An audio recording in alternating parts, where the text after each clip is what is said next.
Are live. G'day, g'day, g'day.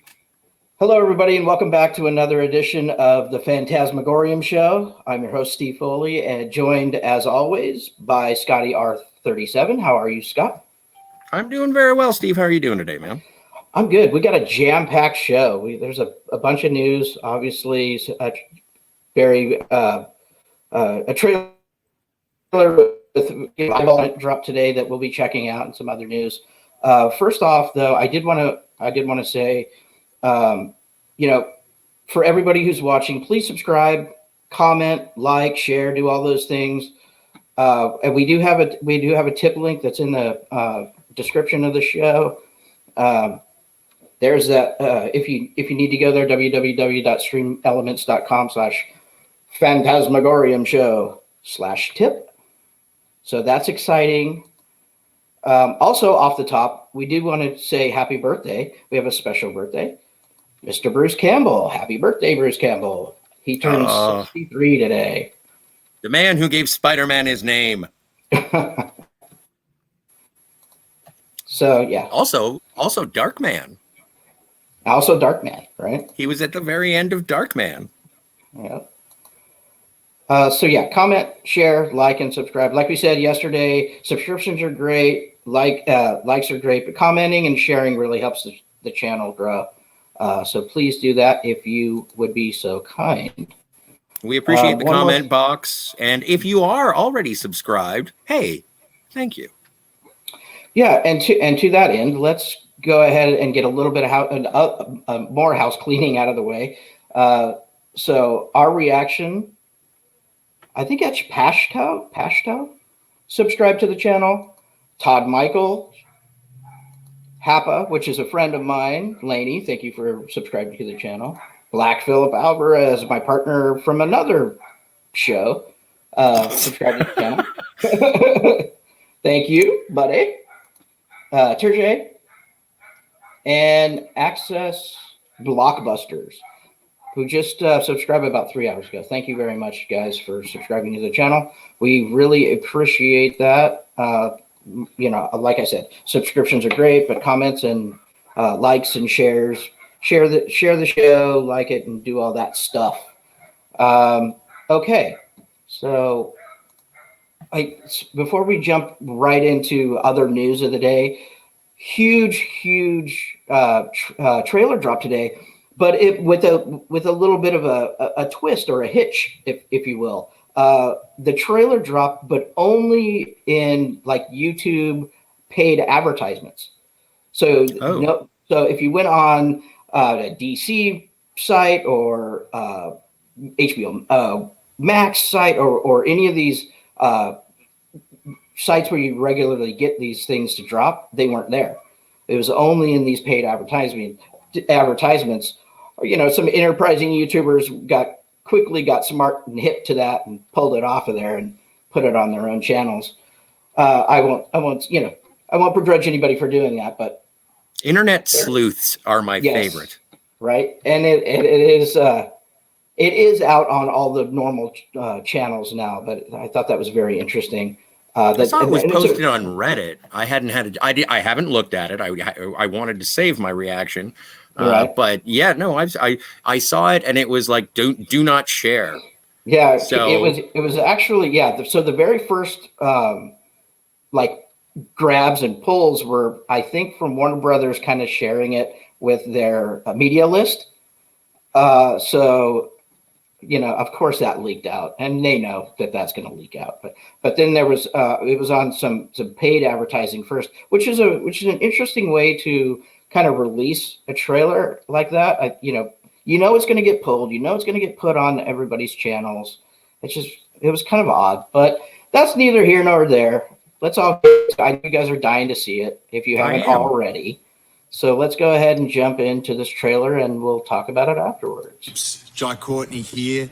It's your lucky day because I'm about to grace your screen. It's Jai Courtney, everybody. For the Suicide Squad. It's a little early, but I don't see anyone here who's going to care. Let's go. Well, okay. That was a romp. Well, I did laugh at a poop joke, and I apologize to all of our highbrow viewers and listeners. That was funny. The start, come on. So No. It was the first one where Harley says, "I'm sorry, I'm late. I had to do a number two." Yeah. I just like when they call poop number two. That's one of my favorite things. This is interesting. It looks funny. That obviously they're going that way. You figured that was going to be like that with James Gunn. Mm-hmm. The action looks cool. It's kind of weird that we're kind of going back. It seems like we're going back into with Bloodshot and like Deadshot in the first one. Oh, the father-daughter thing. I don't know. Maybe it just seems like a trope that we've already seen. We'll see how that plays out. Maybe we'll see the movie and it'll be completely awesome, and that won't be an issue. But other than that, man, it looks bonkers. It looks interesting, and I know that people got very excited when they announced the cast of characters, not necessarily the actors, but the characters that were going to be in the movie, like Polka Dot Man getting a front and center. I don't know the name of the character that John Cena is playing. He's been referred to as sort of like an anti Captain America. I'm excited for it, and also Capaldi. Really looking forward to Capaldi in anything ever. Right. And the most surprising thing that I took away from the trailer was Starro is going to be the primary antagonist. Yeah. We've actually known that for some time, but it's that's. I'm not much of a DC guy.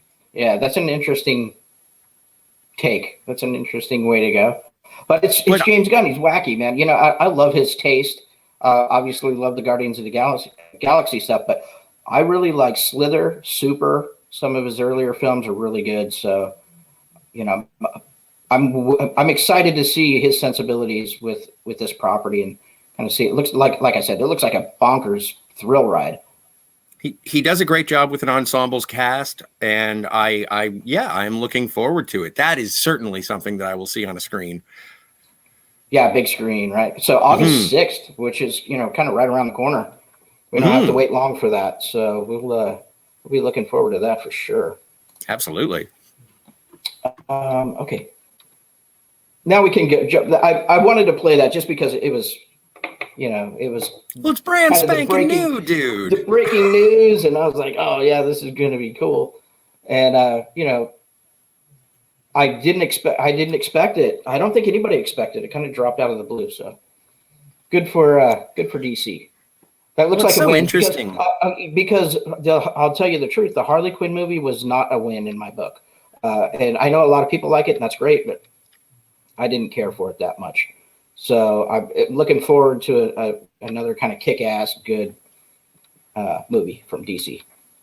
Oh, my primary argument with Birds of Prey was that it wasn't a Birds of Prey movie; it was a Harley Quinn movie. And if you wanted to make a Harley Quinn movie, please feel free. But sure. I was kind of looking forward to a Birds of Prey movie. Get the Joker in there. That's not even required. Even I mean, it could have been even shorts. Well, absolutely. That would have been absolutely fantastic. That's not what we got. And so I think it was a strange hodgepodge of not necessarily completely fitting parts. Yes. But I didn't dislike it. No, it didn't hit for me. It just didn't land for me right. And I saw it in the theater too, and it just wasn't the great experience that I was hoping for. Yeah, I like the actors that were in it. The acting was fine. I love Margot Robbie as Harley Quinn. That movie just didn't do it for me. Yep. So our first regular news story of the day is Star Trek IV Noah Hawley's movie. In the middle of the major casting, when it was halted, he finally talks about kind of why that was, and it's very interesting. That it kind of happened. It did happen during the management overhaul. So the old management went out, the new management came in, and they basically said, "You guys are doing what? You're doing a new cast, new crew. What is this?" And basically just yanked the project right out from under him. But Noah did say that they were in the middle of major casting, when they were when everything got halted. So I found that pretty interesting. Now, the Noah Hawley Star Trek film is sort of in the same category as I put the Tarantino Star Trek movie, as something that was announced and then I was waiting for anything.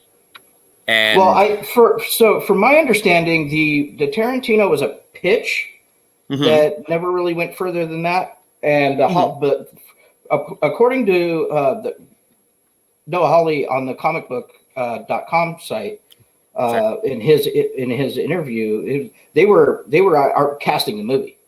They were already doing major casting in the movie. So they were definitely, past the pitch stage, and it looks like even past, some of the pre-production stuff, that they were actually starting to cast the movie. So that's we're further down the road than the pitch. Well, and it would be interesting, and I like the idea of Star Trek being on television. I think that it is built on a foundation of television.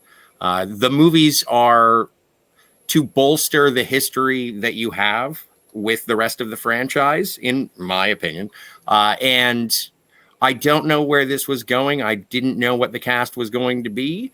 So it fell off of my radar, and if they do make another feature film, which I'm sure they will, I'm interested to see what that turns out to be. But when it comes to the Noah Hawley or the Tarantino or any of this stuff, it's until I start getting firm studio announcements, I look at it as neat bubbles. Right. Yeah. It is. It's a neat piece of a news item, I guess, for and also like me. I hate to be a stickler about my Star. No, I don't. I don't hate to be a stickler about my Star Trek. I do feel that the movies are to elevate what has come before and a continuation of the voyage, and add legitimacy to the lore and the world building and the characters. Prequels, as we discussed with many of our recent stories, right, they don't interest me as much. I like seeing things go forward, and if it were to be a new cast of characters going into any Star Trek film, I don't know how interested I would be. I would certainly see it, but sure. I think I would prefer something that continued a story, the continuing voyages. Heck, tagline at the end of Star Trek: The Motion Picture is "The human adventure is just beginning," and I want to see it continue, as Star Trek 3 said. I was super interested in this. I really enjoyed Noah Hawley's work, especially with Legion, and so when he was first rumored, and then it was confirmed that he was doing Star Trek, I was like, oh, awesome, I'm in. I'd love to see his take on that. There was also a rumor of him doing a Doctor Doom movie, which I thought would be amazing.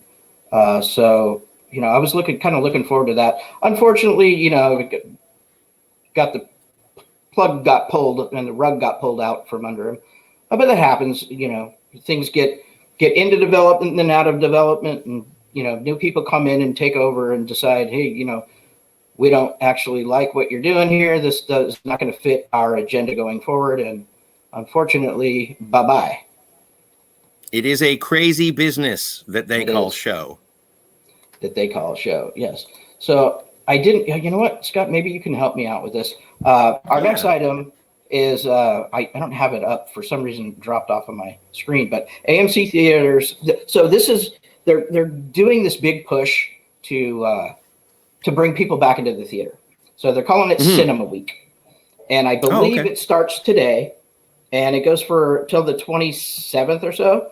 But AMC Theaters is offering free unlimited popcorn refills to celebrate Cinema Week. So I thought we bring this to our, anybody who's watching that their home theater is at AMC.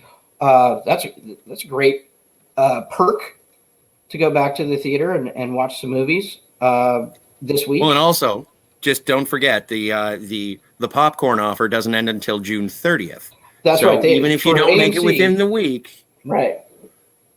So But AMC is extending it until the 30th. So for the rest of the month, get unlimited refills on your popcorn.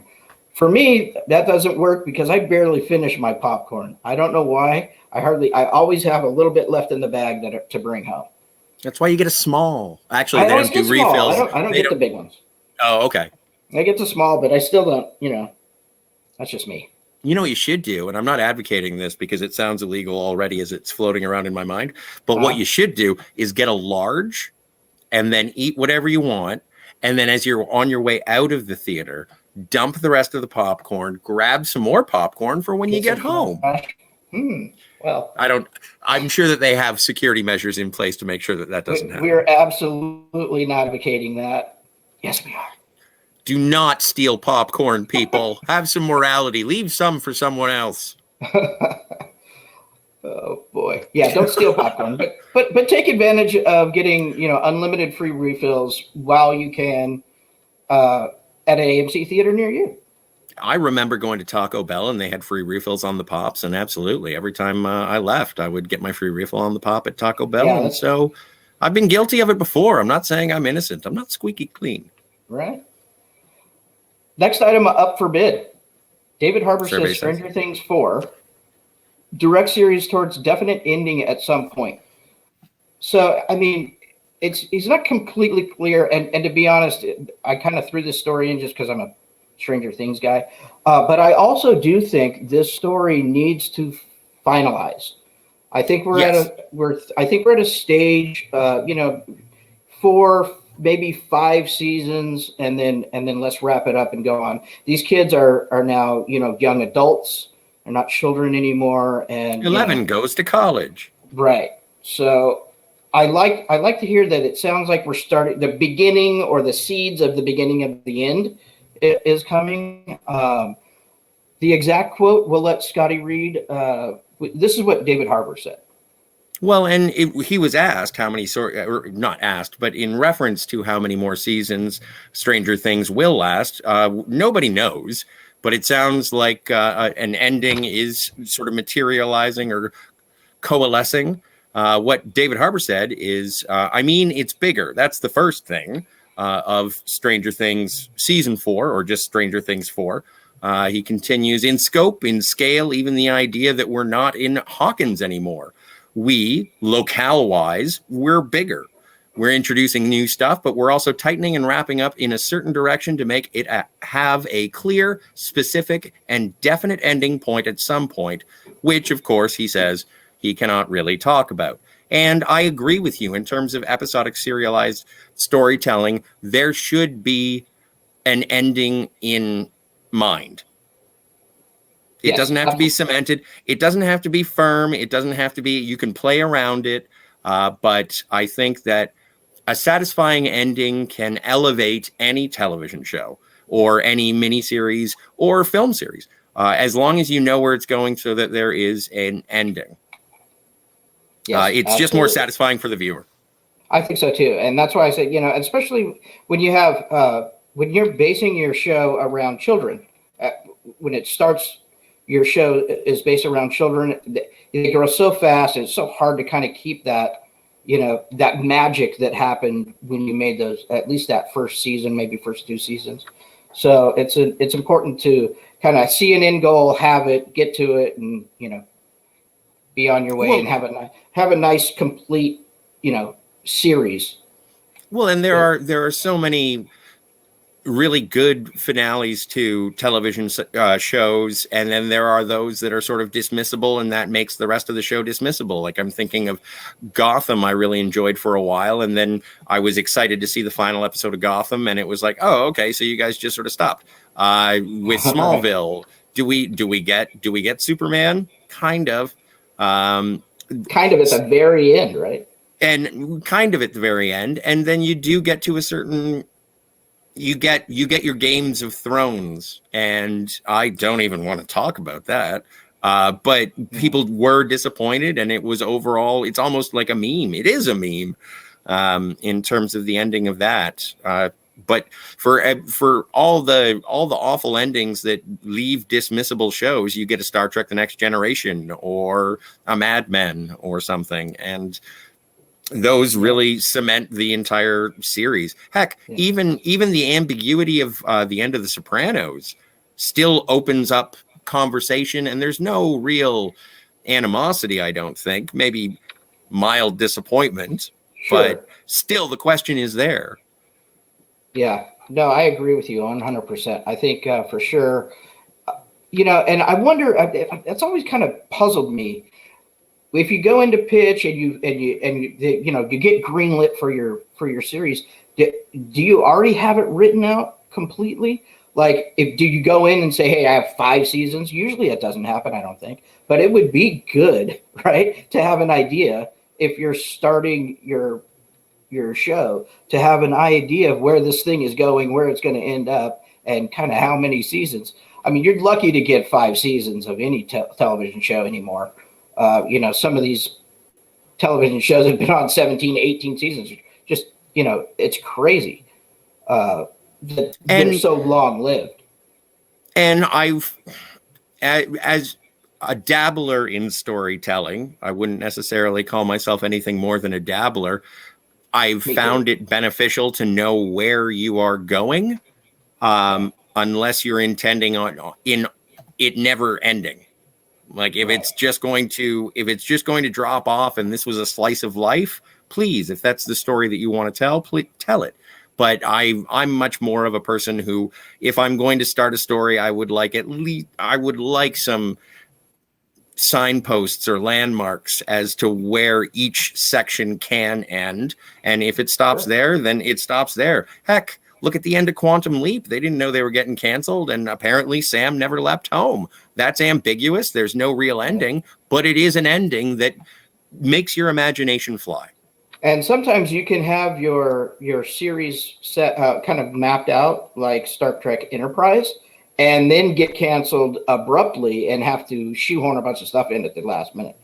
There's an easy answer to that. There's an easy answer to that. Don't watch the last episode of Enterprise. The last episode of Enterprise is the one right before the last episode of Enterprise. Sure. You watch the last episode. I love you watched the last episode. Oh, so do I. Bakula, second favorite Scott. But but you have the last episode of Enterprise to watch right after you watch the Pegasus in Star Trek: The Next Generation. Yeah. Yep. Okay. So good. I mean, for people who like Stranger Things, this is good news. I think. I'm sure there's a lot of diehard fans that want it to go for 100 years, but I think if they have a tight story to tell it, get in, get out, and then that'll live on. What you don't want to do is start hanging around for seasons, having actors leave to go on to other projects and kind of meandering about and not really knowing where to go. So, or have just a crazy talented writing staff that knows how to get out of every snare. Right. Which is rare. It's rare to put those kind of teams together. It happens, but it's very rare. In my opinion, it's been rare. Okay, so next up is, and this is going to be horrible news for all of you Manifest watchers watching Manifest on NBC. NBC canceled Manifest, as we know, and there was a huge push by people that love the show. Why, I don't know. I'd love to hate watch the show. It was one of the best hate watch shows I've ever seen. Hated that show, but you're so kind of invested that it's like, a train wreck or a car crash. You just can't stop watching. Rubbernecking the whole thing. So there was this big push by the fans to get Netflix to pick it up and at least do another season. But Netflix came out yesterday or last evening and put the kibosh on that. So Manifest will not live on Netflix. So the window of opportunity, I think, is shrinking, and there's probably only a few outlets left that may entertain a Manifest pickup, but I doubt it. It looks, more slim as the days and minutes go by. What do you think about Manifest and first the cancellation and then the non-pickup by Netflix? I don't think anyone wants to hear what I have to say about Manifest. I think that they should comment below and let us know Sure. what they think about Manifest. Tragic, joyous, the cancellation, what have you. It's really up to you. This is my code word for I've never seen it. I don't even know what it is. I know it's on a plane. I don't know. I don't know. It's a pretty bad show. Is it like the Langoliers?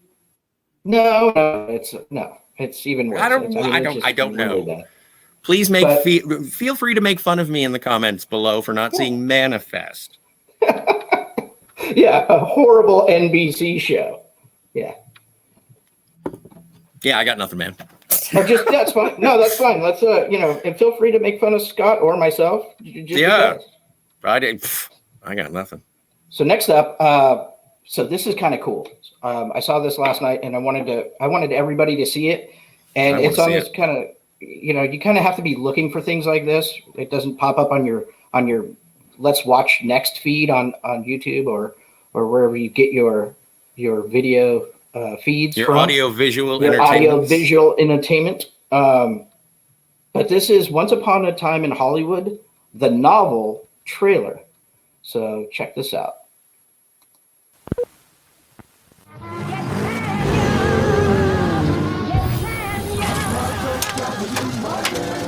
You've seen the Columbia Pictures movie. Now read the novel by Quentin Tarantino. Good picture, yeah.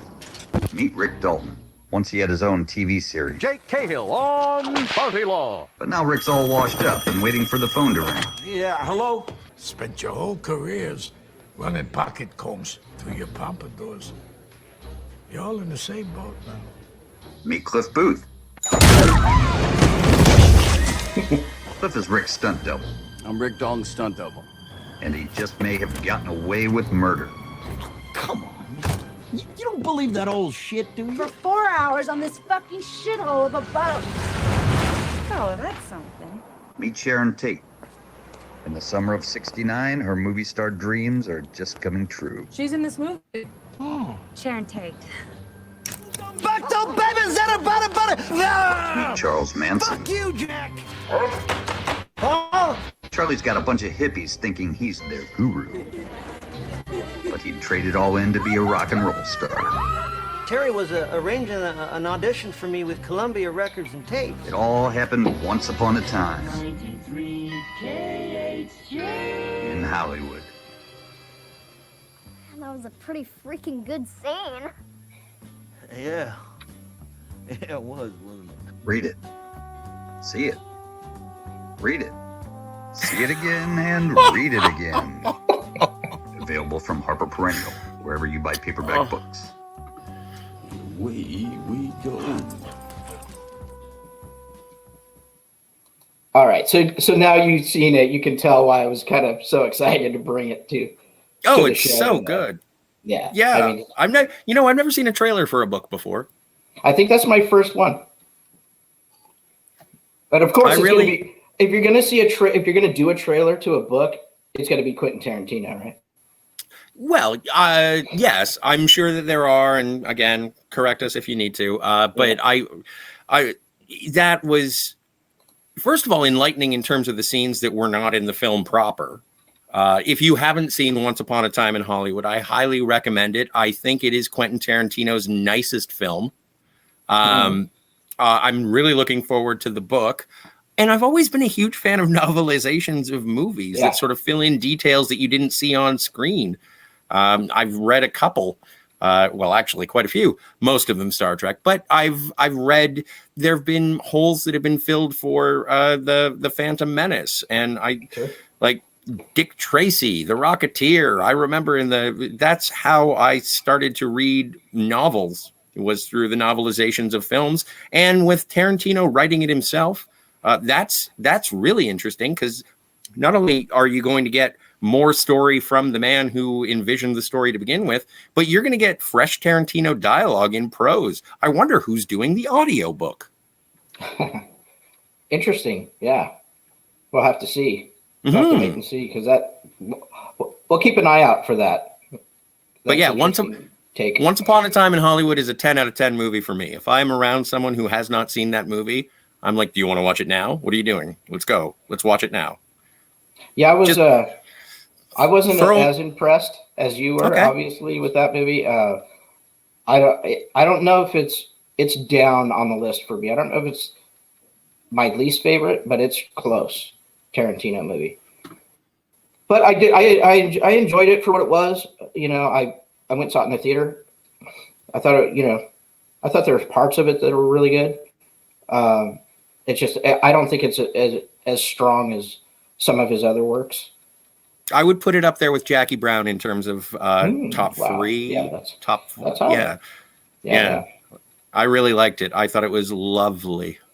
But I am interested in the book, and I'll probably read the book for sure because it just I'd like to the behind this. I think might have some. I don't know if it's a true novelization or if it'll have like behind the scenes kind of. It'll be interesting to see what it exactly is. I would love to read. Yeah, I would love to read Tarantino in prose just to see what how his mind translates to that sort of narrative structure of chapters and novels. I know it has been done in his films in terms of dividing it up into chapters, but I want to see how he describes Rick Dalton entering, like, or Mr. Schwartz. Mm-hmm. I want to know. I want him to paint pictures for me in my brain through his words on the page. It sounds awesome. Yeah, it is my 2021 read at the beach. Yeah, totally. All right. So our next item is, I don't know if you've seen this show either, but this was a little interesting tidbit of news. We can kind of skip right through it if you want. But What We Do in the Shadows star hopes Sarah Michelle Gellar, her Buffy will drop by in the series. Now they're pretty famous for having some really cool cameos.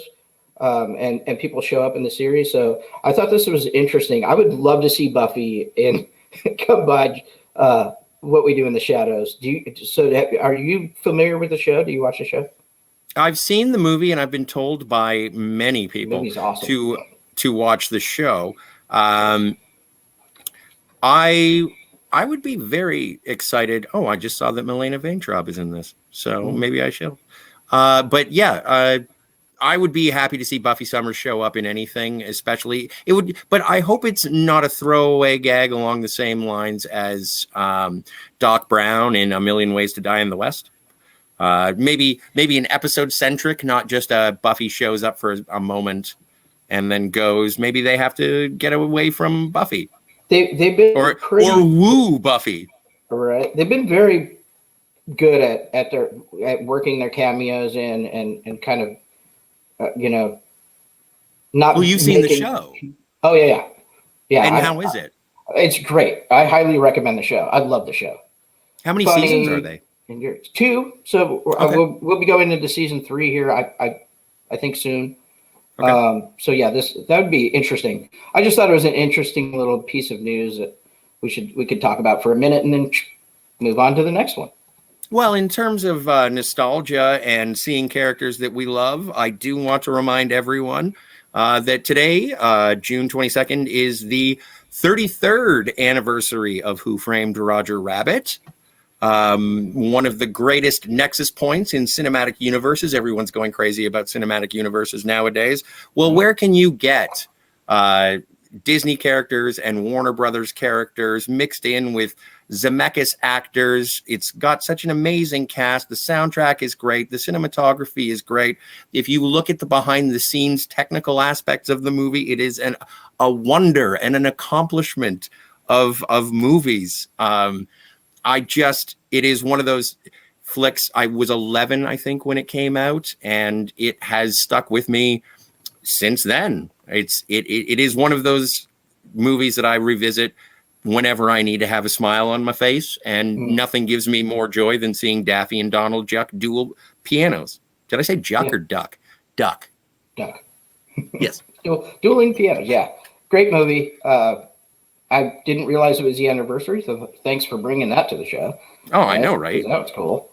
I mean, 33 years ago? God dang. Time flies. I know. Flies. It's so weird because I'm only 29. Ah, it's weird how that happens. I don't know. So yesterday, I had a little technical difficulties getting the picture of the new Shazam costumes on the show. And there's a quick little Shazam news. So we can show the costumes and talk about this little Shazam news. Shazam: Fury of the Gods. Grace Fulton takes over superhero Mary role from Michelle Borth. So and she's going to be pulling basically double duty as Mary and then the super version of Mary. And you can see her in this. Yay, it worked. Hooray. With the new costumes. Mary looks great. They all look good. Like we were talking about yesterday, the costume upgrades for Shazam and the rest of the family are very, very good. And I think way better than what we got in the first film.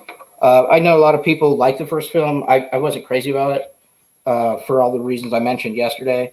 But I'm hoping this one, because of where we ended up in the last film, I think this film will appeal more to my sensibilities. So looking forward to that, and good honor for taking on the role and or the roles. And that should be well. exciting. And interestingly enough, didn't Zachary Levi get replaced in Thor: The Dark World as one of the Warriors 3? I believe so. So there is a history of recasting. Perhaps Zachary Levi is a jinx. Maybe not. I don't know either. He's Chuck. He gets away with whatever he wants. He is Chuck, and he gets away with whatever he wants to. The next item that I wanted to talk about really quick, and maybe you have more insight than I do on this, because I am not a Fast and Furious fan. I saw the very first movie, and that was it for me. But the Hollywood Reporter is saying, box office, can F9 kickstart a true summer tentpole season? From what I've heard from reviews of the movie and people that have seen it, the movie is not good. Very much not good. So I'm wondering, in what regard? Will this be the movie that kickstarts the summer tentpole season or not? In what regard is it not good? What are you expecting from a Fast and Furious movie? And by the way, F9 makes me think of a function key. Yes, right. But what are you expecting from a Fast and the Furious film? Yeah, well, yeah, I'm expecting nothing because I bailed on the franchise after the first movie. But I don't think that there were any unanswered questions after any of the Fast series. I think that when you go, you're looking at the spectacle. So what I've heard is that, so even though it gets out there and bonkers, it doesn't stay. When you set up the rules for your universe, you need to stay within the rules of your universe. And from what I've heard, this doesn't do that. Like I said, I haven't seen the movie, don't plan to see the movie, but that's what I've heard from several online pundits, that they didn't think the movie was very good. Well, it is personal taste, and I'm with you, but not in the same way that I have no interest in it. I am starved for a cinematic experience. I want to go and see something blow up. I'm almost in my how I felt in the late 90s when it was, okay, it's Tuesday. Let's go. Let's watch a movie.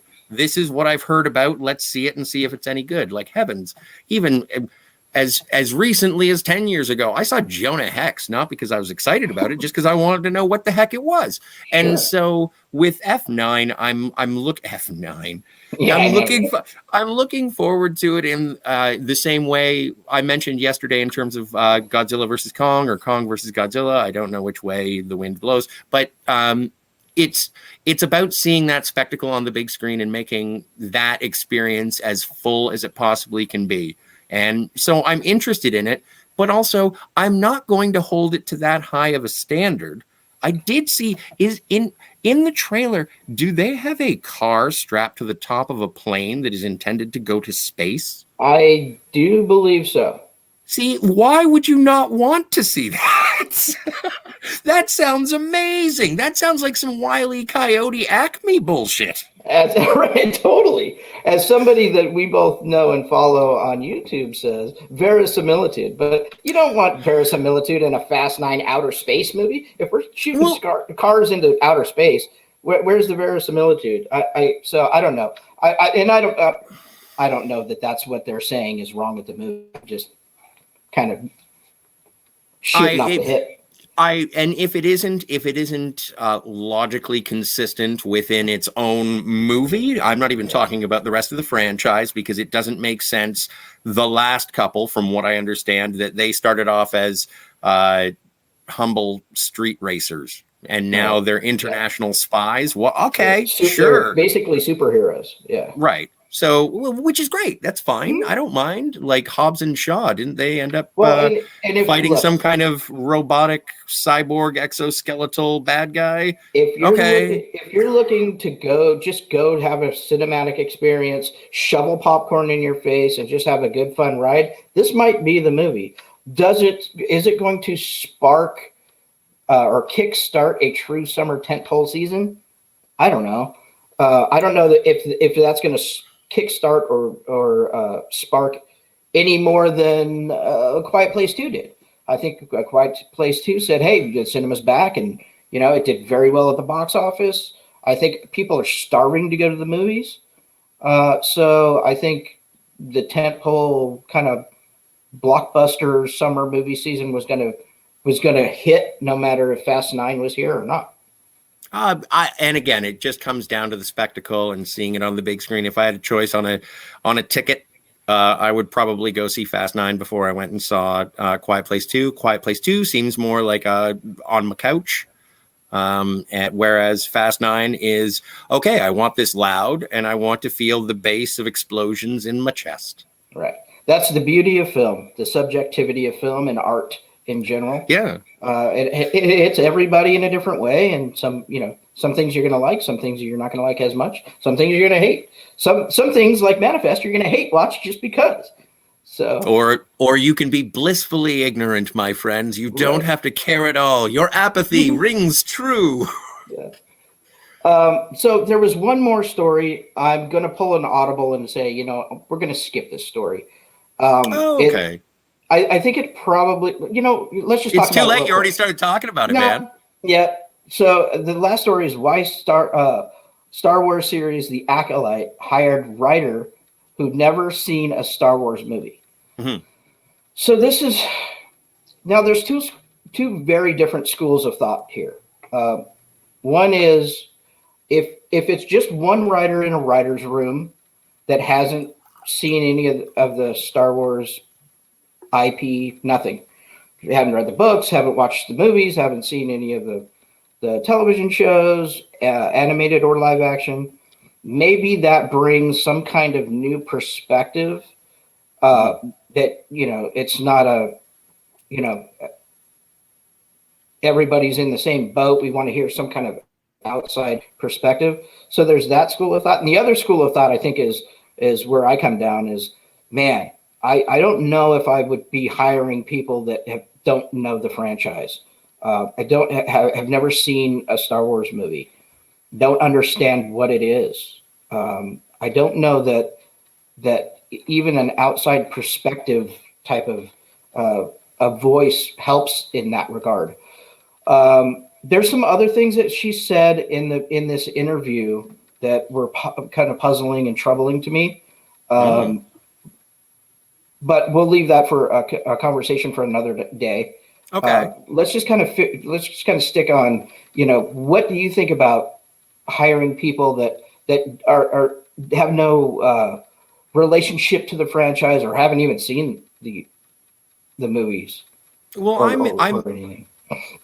I'm in the same mindset as bringing a fresh set of eyes, a different experience, and hopefully contributing to the rich tapestry that is the universe that you're contributing to, as long as there are lifeguards, or for lack of a better term, referees, who are going to say, that's an interesting idea, but we do have to sort of move a couple of these tiles around so that it does fit within the universe.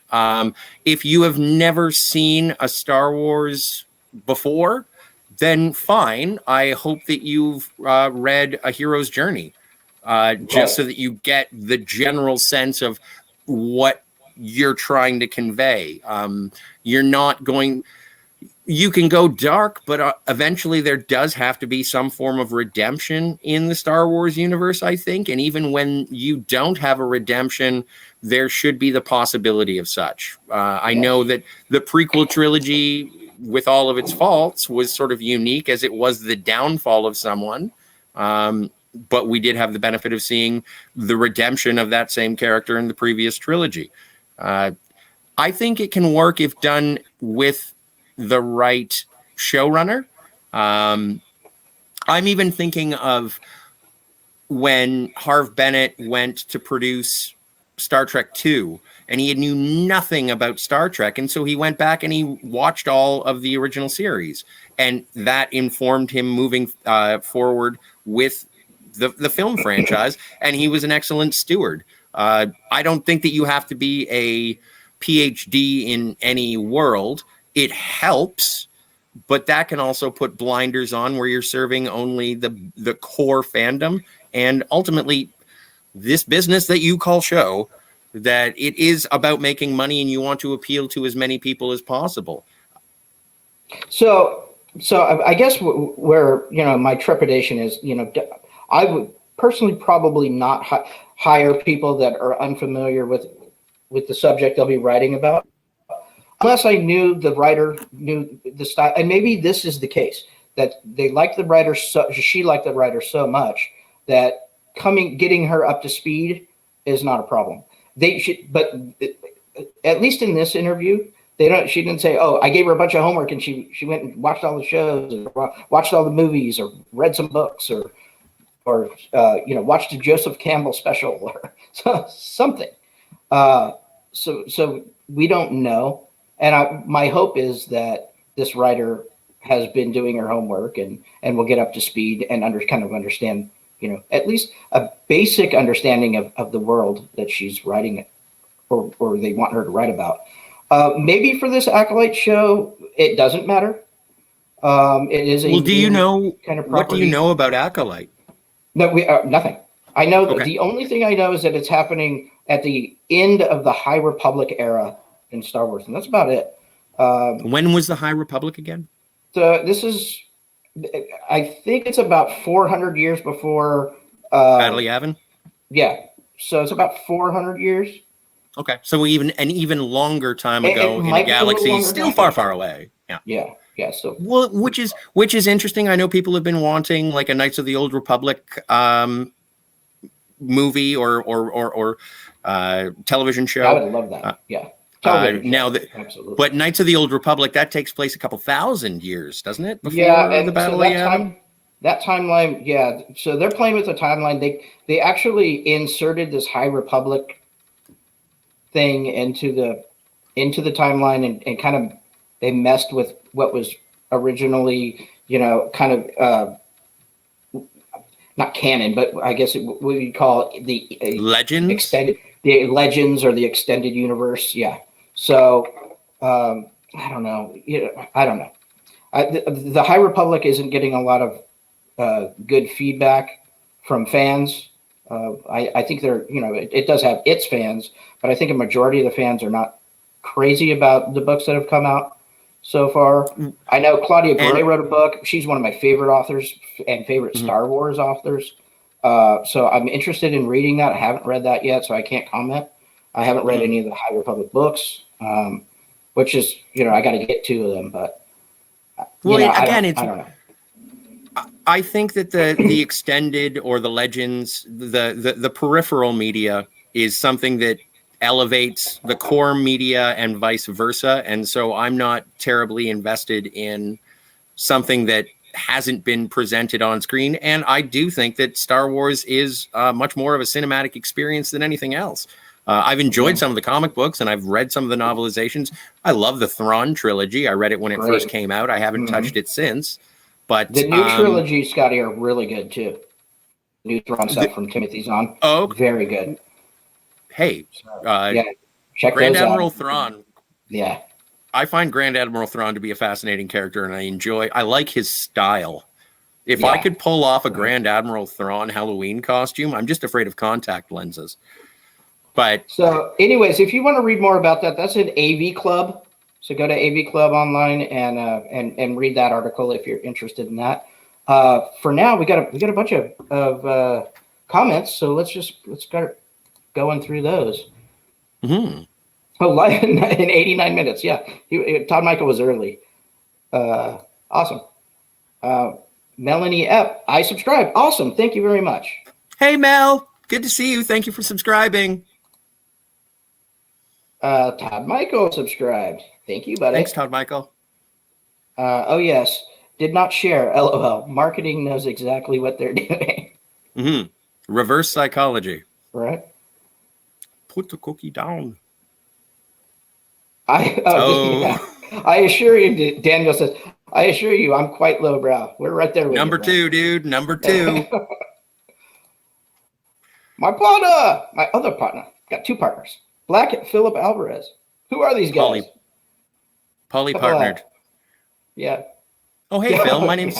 I'm Scotty R37. It's nice to meet you. Maybe we should talk about Loki sometime, dude. Yeah, like maybe this Friday. Hey, sounds like a plan. Sounds like a plan. Be sure to go to the Black Philip Alvarez channel and subscribe.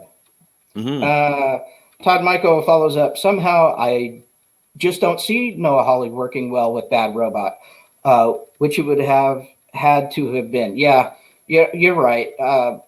So far, Bad Robot with really good IP has not worked out so well.